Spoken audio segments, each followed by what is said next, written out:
धाराशिवच्या कळंब हत्या प्रकरणातील मृत महिला मनीषा बिडवेचा फोन पोलिसांच्या हाती लागलेला आहे। हत्या प्रकरणातील आरोपी रामेश्वर भोसले याच्या घरी फोन सापडलेला आहे। बीड जिल्ह्यातील केस तालुक्यातील उमरा गावामध्ये पोलीस आरोपीला घेऊन पोहोचले तेव्हा मोबाईल सापडला। त्यातून काय पुरावे समोर येत आहेत हे पाहणं महत्त्वाचं आहे।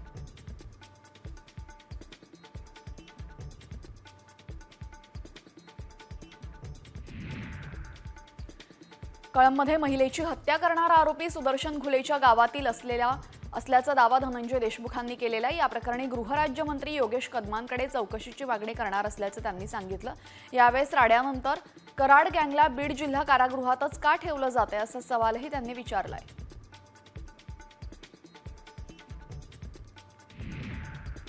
बीड जिल्हा पोलिसांच्या ढिसाळपणामुळे सरपंच संतोष देशमुखांच्या मारेकरी पळून गेल्याची कबुलीच गृहराज्यमंत्री योगेश कदम यांनी दिलेली आहे। संतोष देशमुखांच्या कुटुंबियांच्या भेटीनंतर योगेश कदम हे माध्यमांशी बोलत होते। यावेळेस गृहराज्यमंत्री योगेश कदमांनीच पोलिसांवर प्रश्नचिन्ह उपस्थित केल्याचं पाहायला मिळतंय।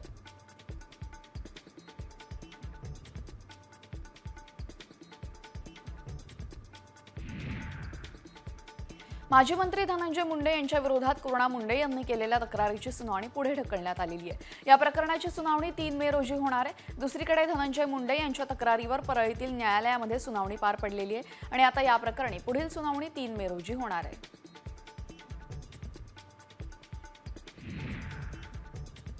यूज अँड थ्रो म्हणजे स्वतः पैसे खायचे आणि पळून जायचं अशी जोरदार टीका ठाकरे गटाचे आमदार आदित्य ठाकरेंनी केलेली आहे। हातपाय मारण्याचा प्रयत्न एसएनशी करत असल्याचा घणाघात यावेळेस त्यांनी केलेला आहे। युटी म्हणजे यूज अँड थ्रो, वापरा आणि फेका ही त्यांना भीती आहे अशी टीका यावेळेस उपमुख्यमंत्री एकनाथ शिंदे यांनी केलेली। माजी खासदार रणजित निंबाळकरांचा पराभव शहाजी बापू पाटलांच्या जिव्हारी लागलेला आहे। ज्यांनी आपल्याला पाणी दिलं त्यांनाच आपण घरी बसवलं आणि ज्यांना आपलं पाणी आवडलं त्याला आपण लोकसभेमध्ये पाठवलं असं म्हणत भर सभेमध्ये शहाजी बापूंनी स्वतःच्या तोंडात मारून घेतली आहे। महापुरुषांबाबत अवमानकारक वक्तव्य करणाऱ्यांविरोधात कायद्याची 12 तारखेला रायगडावर घोषणा होणार असल्याची माहिती खासदार उदयनराजे भोसलेंनी दिली आहे। 12 तारखेला छत्रपती शिवाजी महाराजांच्या पुण्यतिथीनिमित्त किल्ले रायगडावर गृहमंत्री अमित शहा आणि मुख्यमंत्री देवेंद्र फडणवीस घोषणा करतील असं उदयनराजेंनी सांगितलंय।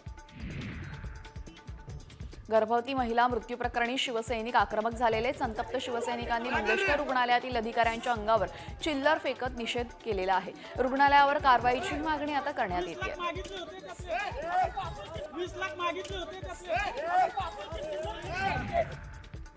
दीनानाथ हॉस्पिटलचे प्रशासकीय अधिकारी पालेकर यांच्या तोंडावर बनावट नोटा मारून फेकलेल्या आहेत। शिंदे शिवसेनेच्या पदाधिकाऱ्यांनी आक्रमक होत पालकर यांच्या तोंडावर खोट्या नोटा फेकल्या। गर्भवती महिलेच्या मृत्यूनंतर आता सर्व स्तरानंतर पुण्यातील दीनानाथ मंगेशकर हॉस्पिटल प्रशासनावर टीका केली जाते।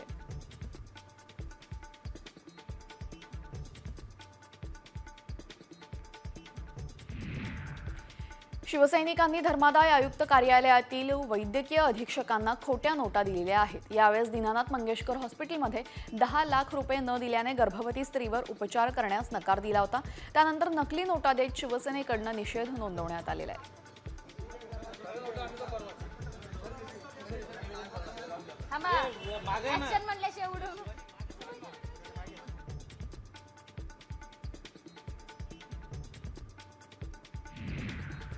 दीनानाथ मंगेशकर रुग्णालयातील गर्भवती महिला मृत्यू प्रकरणी भाजपाच्या महिला कार्यकर्त्या आक्रमक झाल्याचं पाहायला मिळालेलं आहे। यावेळेस अश्विनी घायसास यांनी रुग्णालयाची तोडफोड केलेली आहे।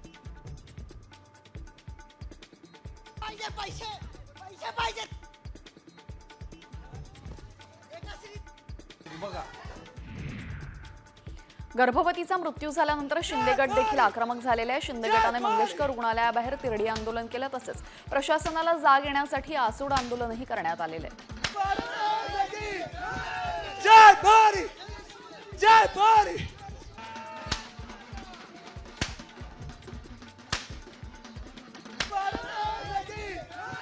जय भारत। दीनानाथ मंगेशकर हॉस्पिटलच्या समोर आप आणि आंबेडकरी संघटनांचं आंदोलन करण्यात आलं। यावेळेस हॉस्पिटलवर आंबेडकरी संघटनांनी नकली नोटा उधळलेल्या आहेत। दीनानाथ मंगेशकर हॉस्पिटलच्या नामफलकावर देखील नकली नोटांचा हार घालण्यात आला।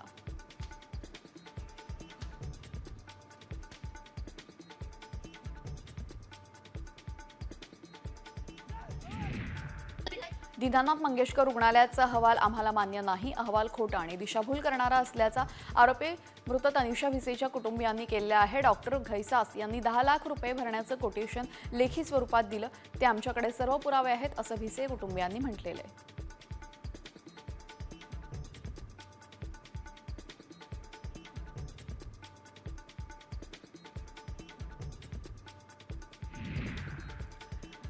दीनानाथ मंगेशकर रुग्णालयाला पुणे महापालिकेच्या आरोग्य विभागानं कारणे दाखवा नोटीस बजावलेली आहे. महापालिकेनं महिलेच्या मृत्यू प्रकरणी रुग्णालयाकडून आता खुलासा मागितलेला आहे.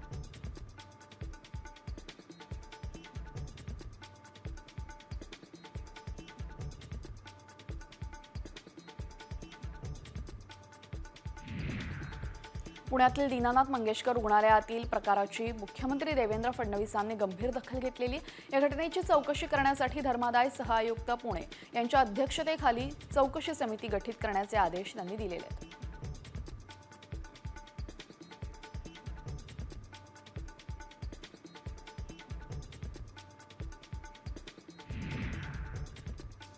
दीनानाथ रुग्णालयातील प्रकाराबद्दल उच्चस्तरीय चौकशीचे आदेश देण्यात आलेले. चौकशीनंतर दोषींवर कारवाई करण्यात येईल असं अजित पवारांनी म्हटलंय.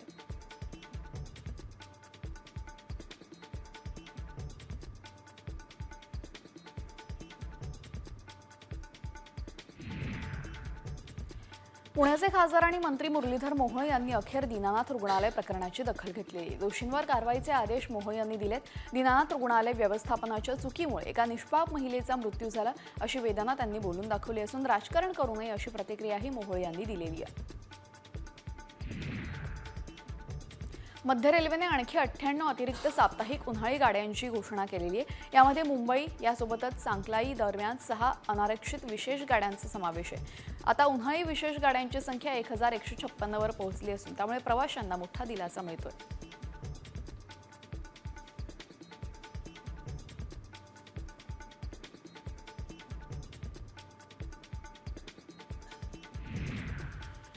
मुंबई पोलिसांनी शहराच्या सुरक्षेच्या दृष्टिकोनातून महत्त्वाचा निर्णय घेतलेला आहे. मुंबईमध्ये पुढील महिनाभरासाठी ड्रोन, रिमोट कंट्रोल यासोबतच मायक्रोलाइट एअरक्राफ्ट, पॅराग्लायडर आणि हॉट एअर बलून उडवण्यावर बंदी आहे. ही बंदी आजपासून पुढील महिन्याच्या 5 तारखेपर्यंत असणार आहे.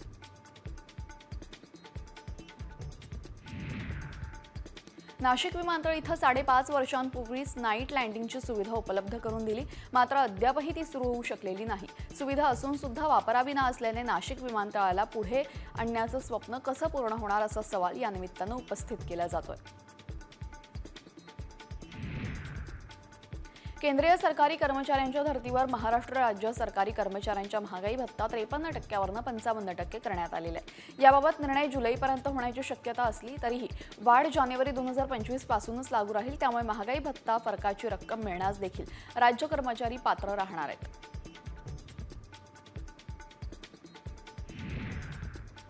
येत्या 10 एप्रिलपासून मेट्रो 3 आरे ते वरळी दरम्यान धावणार असून हा प्रवास आता अगदी 36 मिनिटांमध्ये होणार आहे. आरे ते वरळी मार्गावर मेट्रो सुरू झाल्यानंतर प्रवाशांना धारावी, सिद्धिविनायक बंदर यासारख्या महत्त्वाच्या ठिकाणी पोहोचणं सोपं होणार आहे. आरे ते आचार्य वरळी या संपूर्ण मार्गाचं एकेरी भाडं 60 रुपये असेल.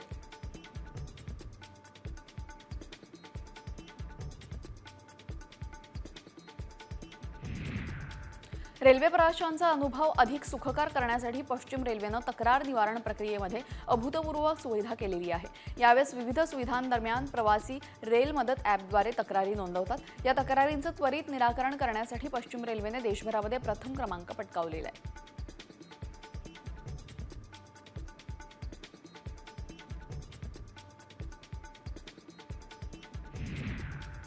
दोन वर्षांमध्ये सिडको महामंडळ नवी मुंबई तब्बल 3,251 कोटी रुपयांचा खर्च गृहप्रकल्पांवर करणार आहे. सिडकोचे व्यवस्थापकीय संचालक विजय सिंघल यांनी ही घोषणा केलेली आहे.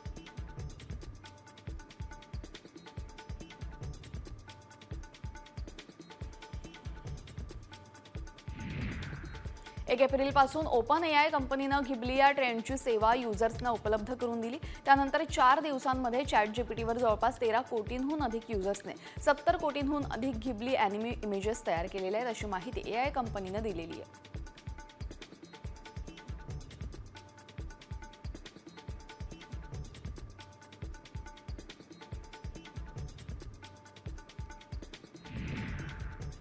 ताजमहल हे देशातील तिकीट विक्रीतून सर्वाधिक उत्पन्न मिळवणारं अनमोल वारसा स्थळ आहे. गेल्या 5 वर्षांमध्ये तिकीट विक्रीतून मिळणाऱ्या कमाईबाबतच्या ताजमहल अव्वलच ठरलेला आहे. दरम्यान आग्र्यातील आग्रा किल्ला, दिल्लीतील कुतुब मिनार यासोबतच ASI संरक्षित वारसा स्थळांमध्ये दुसऱ्या आणि तिसऱ्या क्रमांकावर आहे. पुरंदर विमानतळासाठी 7 गावांमधील जमीन स्वेच्छेने दिल्यास त्या जमीनधारकांना गेल्या 3 वर्षातील बाजारभावाच्या सरासरीपैकी सर्वोत्तम दराच्या चौपट जमिनीचा मोबदला देण्याचं धोरण आहे. याशिवाय आणखीन वाढीव दर देण्याचा सरकार निर्णय घेऊ शकतं असा विश्वास जिल्हा प्रशासनानं व्यक्त केलेला आहे.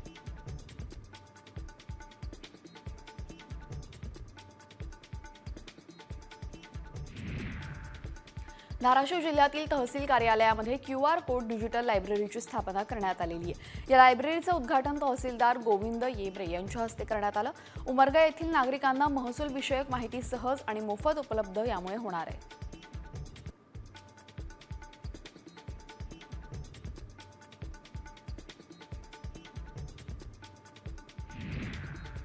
स्मार्ट सिटीच्या 18 प्रकल्पांना हस्तांतरण स्मार्ट सिटी आणि नाशिक महापालिकेमध्ये वाद सुरू आहे.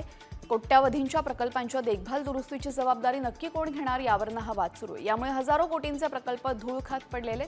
17 कोटींचा गोदा पार्क वर्षभरात धूळ खात पडलेला आहे.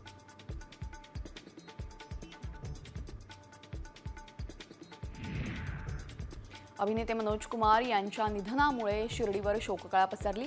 साई संस्थान आणि ग्रामस्थांनी मनोज कुमार यांना श्रद्धांजली वाहिली. मनोज कुमार हे शिर्डी के साईबाबा या चित्रपटाची त्यांनी निर्मिती केली होती आणि त्यांची साईबाबांवर निस्सीम श्रद्धा होती.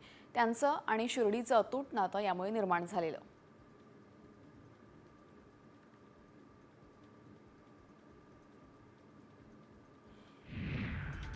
खासदार संजय राऊतांनी ठाण्यातील चैत्र नवरात्र उत्सवाला हजेरी लावली. माजी खासदार राजन विचारे यांनी चैत्र नवरात्र उत्सव आयोजित केला होता. या उत्सवामध्ये राऊतांनंतर रश्मी ठाकरे देखील उपस्थित असल्याचं पाहायला मिळालं.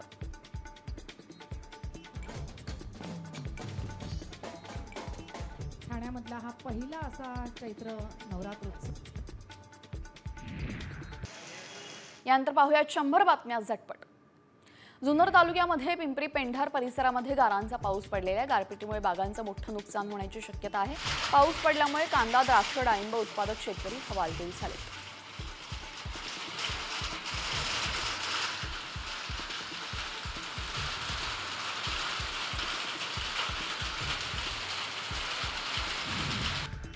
वीज कोसळल्यामुळे नारळाच्या झाडाला आग लागलेली. जुन्नरमधील पिंपळगाव जोगा इथे ही घटना घडलेली आहे. सलग दुसऱ्या दिवशी विजांच्या कडकडाटासह जोरदार पाऊस सुरू झाला. आगीमध्ये नारळाचं झाड जळून खाक झालंय. रायगड जिल्ह्यामध्ये वादळी वाऱ्यासह जोरदार अवकाळी पावसाची हजेरी पाहायला मिळाली. खानापूर, खोपोली, कर्जत, पेण तालुक्यासह पनवेल तालुक्याच्या काही भागामध्ये वादळी वाऱ्यासह जोरदार पाऊस बरसला. या पावसाने आंबा बागांसोबत वीटभट्टी व्यवसायाला सुद्धा मोठा फटका बसण्याची शक्यता आहे. पेणमध्ये तुफान वादळी वाऱ्यासह पाऊस झाला. जुन्या RTO कार्यालयाजवळ झाड उन्मळून पडलं. अचानक आलेल्या अवकाळी पावसामुळे मात्र भाजीपाला विक्रेत्यांची तारांबळ उडाली आहे.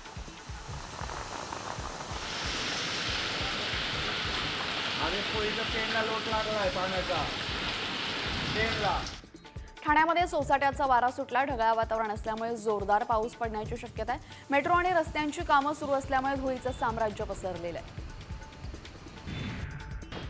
अंबरनाथमध्ये सोसाट्याच्या वाऱ्यामुळे सर्वत्र धूळ पसरलेली तसेच अवकाळी पाऊस पडण्याची शक्यता आहे. काळे ढगही दाटून आलेले आहेत.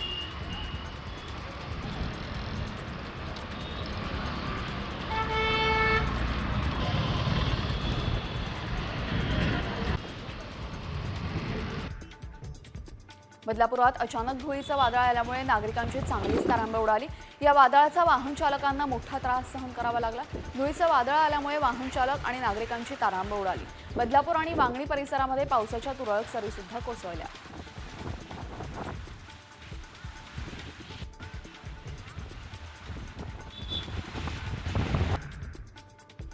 कल्याण डोंबिवलीमध्ये वादळी वाऱ्यासह पावसाला सुरुवात झाली. अचानक आलेल्या पावसामुळे घराबाहेर पडलेल्या नागरिकांची तारांबळ उडाली. तर उकाड्यापासून हैराण झालेल्या नागरिकांनाही थोडासा दिलासा मिळाला.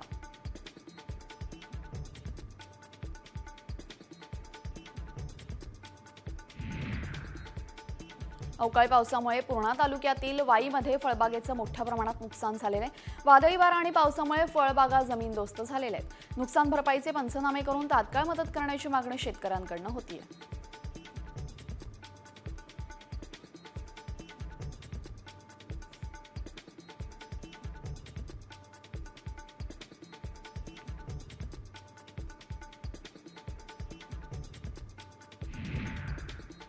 कल्याण जवळच्या आंबिवलीमध्ये वादळी वाऱ्यामुळे भलं मोठं झाड उन्मळून पडले आहे. यामध्ये 4 ते 5 दुचाक्यांचं नुकसान झालं असून सुदैवानं जीवितहानी झाली नाही. अग्निशामक विभागानं घटनास्थळी धाव घेत झाड हटवलं. अचानक सोसाट्याचा वारा सुटल्यामुळे शहरामध्ये धुळीचं साम्राज्य पसरलं होतं.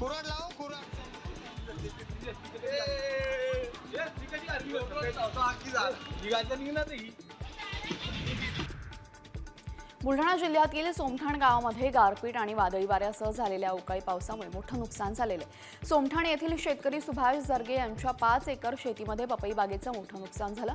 पंचनामा करून नुकसान भरपाई द्यावी अशी मागणी शेतकऱ्यांकडून केली जाते.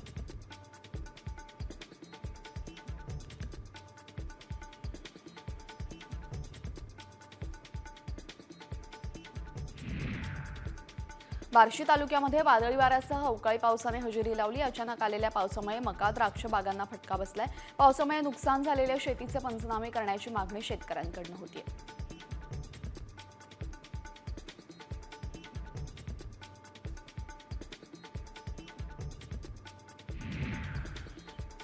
अवकाळी पावसामुळे झालेल्या नुकसानीचं सरकारने तात्काळ पंचनामे करावे आणि नुकसान भरपाई द्यावी अशी मागणी क्रांतिकारी शेतकरी संघटनेचे नेते रविकांत तुपकरांनी दिलेली आहे. या मागणीचं निवेदन त्यांनी बुलढाण्याच्या जिल्हाधिकाऱ्यांना दिलेलं आहे.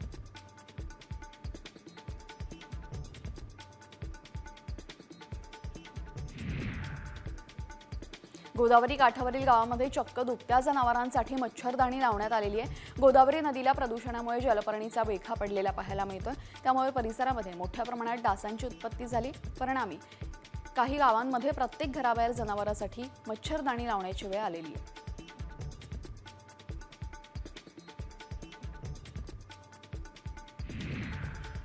अकोल्यातील कुत्र्यांच्या मृत्यूप्रकरणी गुन्हा दाखल करण्यात आलेला. आतापर्यंत 150 पेक्षा अधिक कुत्र्यांचा विषारी अन्न खाल्ल्यामुळे मृत्यू झालेला आहे. रस्त्यावरील मोकाट कुत्र्यांसह पाळीव कुत्रे अंगावर भुंकतात म्हणून एका माथे फिरून क्रूरतेचा कळस गाठलाय आणि थेट मुक्या प्राण्यांना खाण्यातून विष दिलं.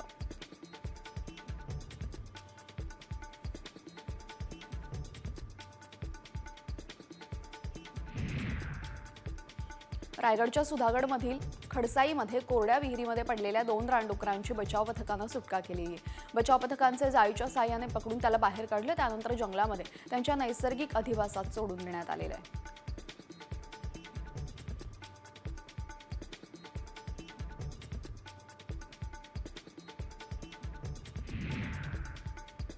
वाशिमच्या भटुमरा या ठिकाणी रामचंद्र काळे या शेतकऱ्याच्या गोठ्याला आग लागली असून जनावरांचा चारा जळून खाक झालेला आहे. गोठ्याला आग नेमकी कशी लागली हे कळू शकलेलं नाही.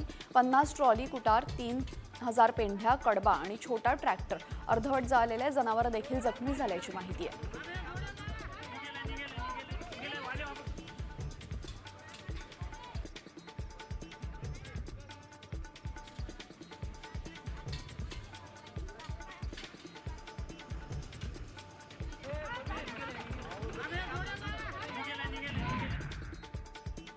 छत्रपती संभाजीनगरमधल्या वैजापूर तालुक्यामध्ये नांदगावात भरधाव कार उलटल्यानं 2 तरुणांचा दुर्दैवी मृत्यू झालेला. दर्शन पांडुरंग जगताप आणि राहुल राजाराम अशी अपघातातील मृतकांची नावं आहेत.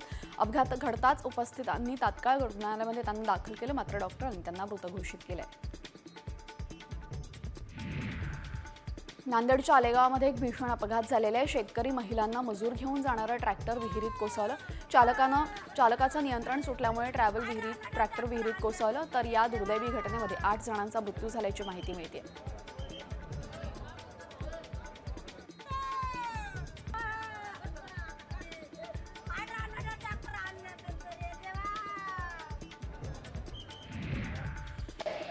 धाराशिव जिल्हाधिकारी कार्यालयासमोर वृद्ध दाम्पत्यानं आत्मदहनाचा प्रयत्न केला.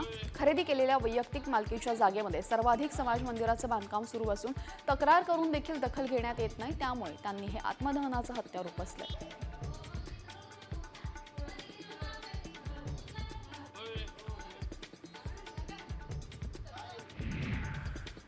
सरकारकडनं शेतकऱ्यांची फसवणूक करण्यात आलेली आहे. यामुळे राज्य सरकारवर फसवणुकीचा गुन्हा दाखल करण्याच्या मागणीसाठी बुलढाण्याच्या अंढेरा पोलीस स्टेशनमध्ये शेतकऱ्यांनी ठिय्या आंदोलन केलं. जोपर्यंत गुन्हा दाखल होणार नाही तोपर्यंत उठणार नाही अशी भूमिका यावेळी शेतकऱ्यांनी घेतलेली आहे.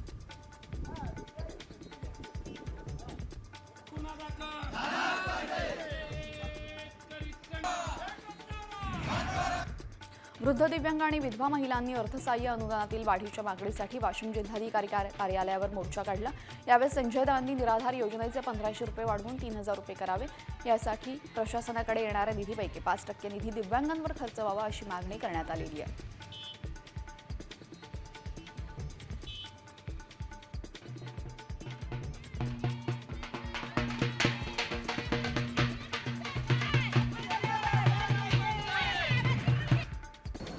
सोलापुरात 600 घंटागाडी कर्मचारी आणि त्यांच्या विविध मागण्यांसाठी धरणे आंदोलन झालं. किमान वेतन मिळावं, आरोग्याच्या सोयीसुविधा दिल्या गेल्या पाहिजे यासाठी आंदोलन करण्यात आलं. जोपर्यंत मागण्या पूर्ण होणार नाहीत तोपर्यंत शहरातील घंटागाडी बंद राहील असा इशारा यावेळेस कामगारांनी दिलेला आहे.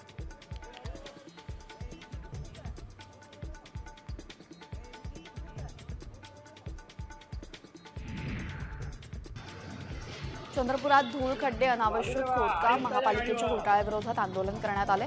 यावेळेस माजी नगरसेवक पप्पू देशमुख यांनी आयुक्तांच्या गाडीवर पैसे उधळत निषेध केला. या प्रकरणी महास्वाक्षरी अभियान घेत सह्यांचं पत्र मुख्यमंत्र्यांना पाठवण्यात येणार असल्याची माहिती पप्पू देशमुखांनी दिलेली आहे.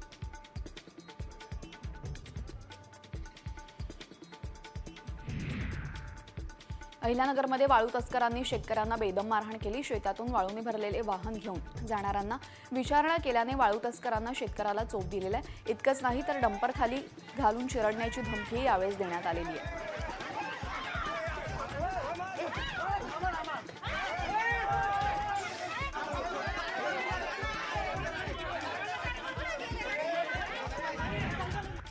नंदुरबारच्या आदिवासी विकास विभाग प्रकल्प कार्यालयासमोर गाडीच्या काचा फोडून रोकड लंपास करण्यात आलेली आहे. ड्रायव्हर साईडचे काच फोडून तब्बल 50,000 रुपये चोरट्यानं लंपास केलेले. शासकीय कार्यालयाच्या आवारामध्ये दिवसाढवळ्या झालेल्या या चोरीमुळे मोठं आश्चर्य व्यक्त केलं जात आहे.